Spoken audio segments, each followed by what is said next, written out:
जिन साथियों, आप कैसे हैं? मैं आशा करता हूँ कि आप ठीक होंगे और आपकी तैयारी ठीक चल रही होगी। दोस्तों, हम पढ़ रहे थे समास।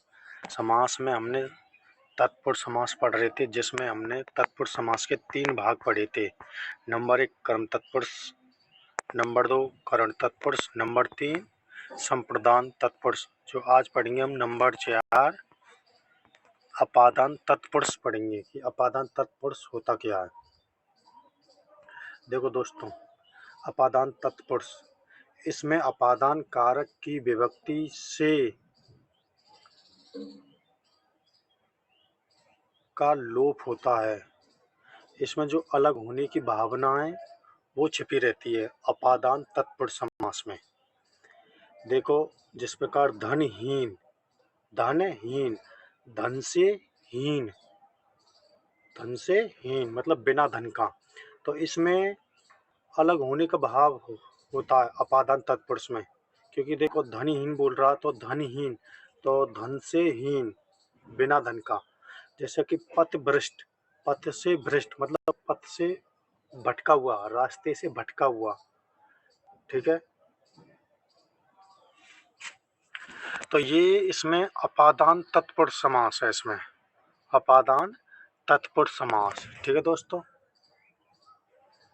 अब देखो संबंध तत्पुरुष समास।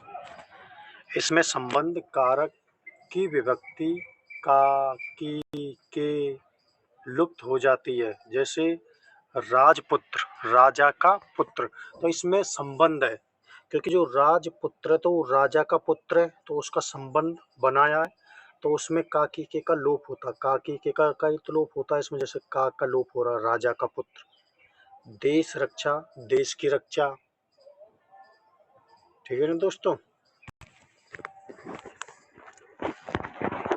तो इसमें संबंध तत्पुरुष में का की के का लोप होता है और इसमें संबंध दिखाता है। जैसे कि राजा का पुत्र, तो इसमें राजा का पुत्र, देश रक्षा, देश की रक्षा।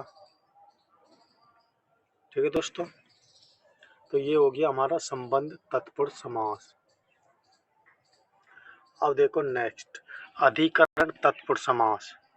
इसमें अधिकरण कारक की अभिव्यक्ति में पर का लोप होता है। जैसे कि लोकप्रिय, अब इसमें बोल रहा, अब इसका हम विग्रह करेंगे लोक में प्रिय, तो इसमें में का लोप हो रहा है, लोकप्रिय, तो लोक में प्रिय।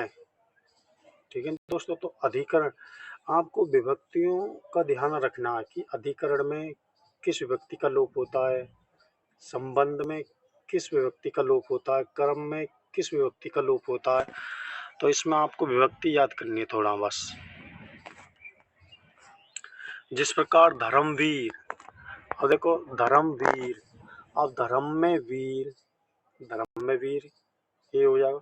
पुरुषोत्तम, पुरुषों में उत्तम, पुरुषों में उत्तम, तो इसमें अधिकरण में या पर विभक्ति का लोप होता है। ठीक है दोस्तों, अब देखो कर्मधारय समास। कर्मधारय समास,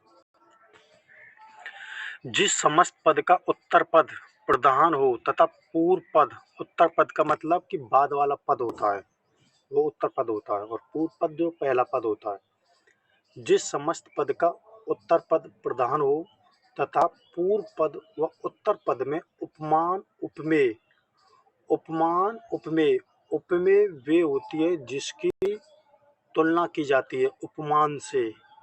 जैसे मुख सात चंद्र है तुम्हारा, मुख सात चंद्र है। अब इसमें जो मुख है, मुख है, ये आपका क्या हो जाएगा, उपमेय मुख, क्योंकि हम इसकी तुलना कर रहे हैं, किससे की कर रहे हैं, उपमान किससे कर रहे हैं, चंद्र से, चंद्र। तो मुख सात चंद्र है तुम्हारा, मुख चंद्र। ठीक है दोस्तों, तो मुख चंद्र, तो इसमें कर्मधारय समास है इसमें भी।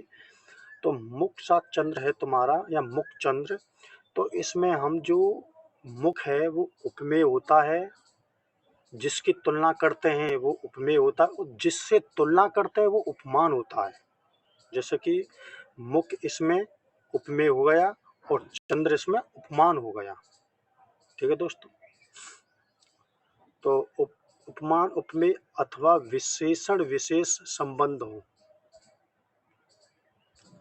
कर्मधारय समास कहलाता। जैसे कि चरण कमल, इसमें बोला चरण कमल, तो कमल के समान चरण, चरण कमल, तो कमल के समान चरण।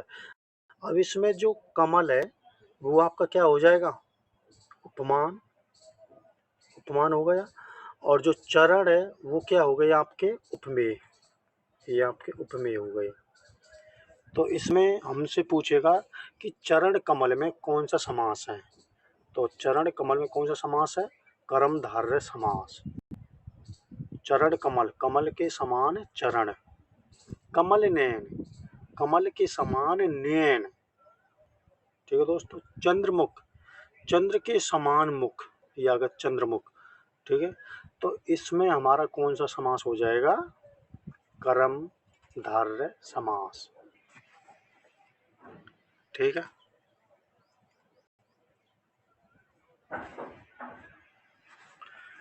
अब देखो द्विगु समास। द्विगु समास की जो पहचान होती है वो कैसे करते हैं हम द्विगु समास की पहचान। द्विगु समास में आपको जिस समस्त पद का पूर्व पद संख्यावाचक विशेषण हो तो वह द्विगु समास कहलाता है। जैसे कि द्विगु समास में आपको इसमें संख्यावाचक मिलेगा, जैसे चौराया। ठीक है दोस्तों, तो इसमें दोपहर, तो इसमें जो पूर्व पद है वो आपको कैसा दिख रहा है, संख्यावाचक, संख्यावाचक तो दिख रहा है इसमें। द्विगु समास में जिस समस्त पद का पूर्व पद संख्यावाचक विशेषण हो वह द्विगु समास कहलाता है। जैसे सप्त सिंधु, 7 सिंधुओं का समूह, 7 सिंधुओं का समूह, तो इसमें जो सप्त दिख रहा है ये आपको संख्यावाचक ही तो दिख गया, ये 7 सिंधुओं का समूह। ठीक है, दोपहर, अब देखो दोपहर, दोपहर, दोपहर में 2 पैरों का समूह आ गया, दोपहर, 2 पैरों का समूह। ठीक है दोस्तों, तो इसमें भी आपको संख्यावाचक दिख रहा है। तो इसमें ये हमारा द्विगु, द्विगु समास हो गया, नहीं हो गया।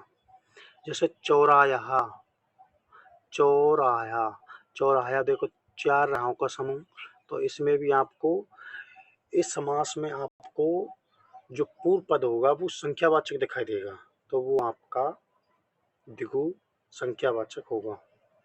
ठीक है दोस्तों,